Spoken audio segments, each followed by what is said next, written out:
25 বছরের প্রয়াণ দিবসে মাকে শ্রদ্ধা ও প্রণাম।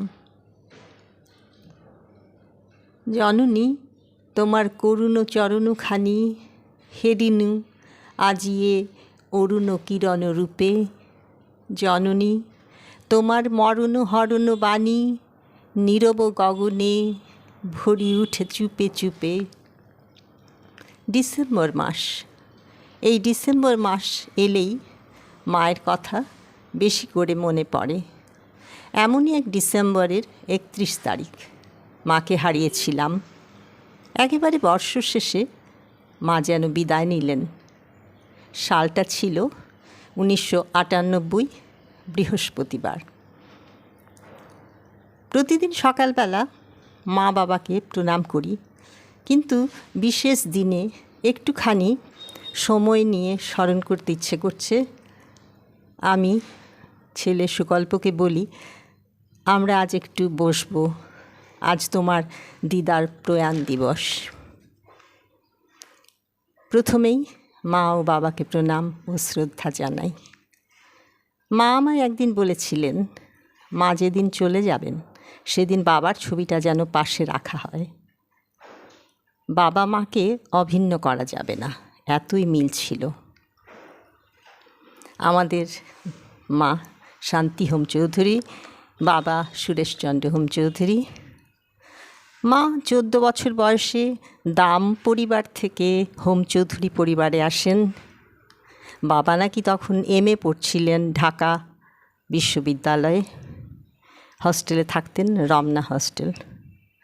মেজ পিসিমা ছিলেন ঢাকাতে, সেখানে মা প্রথমে গ্রামের বাড়ি থেকে আসেন। আমাদের ঠাকুমা ঠাকুরদাকে মা পাননি, অনেক আগেই ওরা প্রয়াত হয়েছিলেন।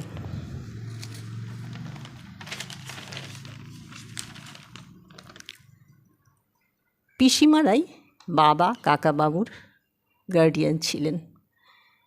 মায়ের কাছে আমার সব গল্প শোনা, শ্বশুরবাড়ি ও বাপের বাড়ির কথা দুটোই মা সমানভাবে বলতেন। আমি মেজ পিসিমাকে দেখেছি কলকাতা মেজদার বাড়িতে, কোলে বসে ছবিও আছে। ছোটবেলা গৌহাটি থেকে কলকাতা প্রথম যাই বাবা মায়ের সাথে, আমিও আমার দাদা, যাকে সোনা ভাই বলি। মায়ের মা দিদিমাকে দেখেছি অনেক ছোটবেলা। আমরা দিদিমাকে ঠান্দি বলতাম। দাদামশাইকে দেখিনি।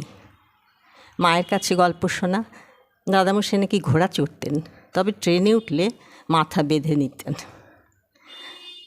দাদামশাই অত্যন্ত প্রিয় তাঁর মেয়ে, ডাকতেন রানী বলে, শান্তি ভালো নাম। মা যৌথ পরিবারে মানুষ, বাবা মা ছাড়াও জেঠিমা জ্যাঠামশাই কাকিমা সকলের কথা বলতেন। বড্ড আদরে 14টা বছর কেটেছিল বাপের বাড়িতে। তারপর বাবার সঙ্গেও শান্তিতে কাটিয়েছেন। আনন্দে ছিলেন, খুবই আনন্দে ছিলেন, গল্প করতেন। আমার ছোটবেলা বাবা মারা যান, তাই মাকে অনেকটাই একলা হয়ে যেতে হয়েছিল, যদিও অনেক ছেলে মেয়ে, আমরা 12 জন ভাই বোন ছিলাম।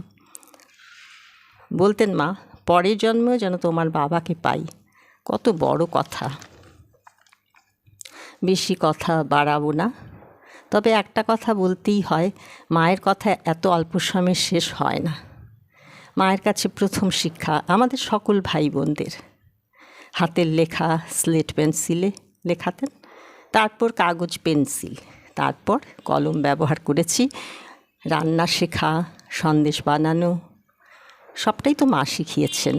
মাকে দেখেছি সংসারে কাজ করতে করতে গান গাইতে। মা বলতেন, তোমরাও গান গাইবে।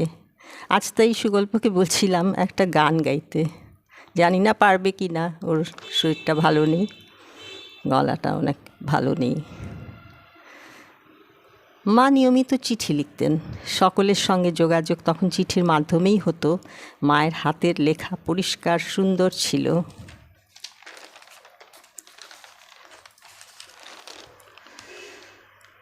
আমার এক দাদা মাকে খ্যাপাতো, আপনার জন্যেই পোস্ট অফিস টিকে আছে, মজা করতো। আমি হস্টেলে থাকাকালীন মায়ের চিঠির অপেক্ষায় থাকতাম। চিঠির স্বাদই আলাদা। এখনের ছোটরা তো তা থেকে বঞ্চিত।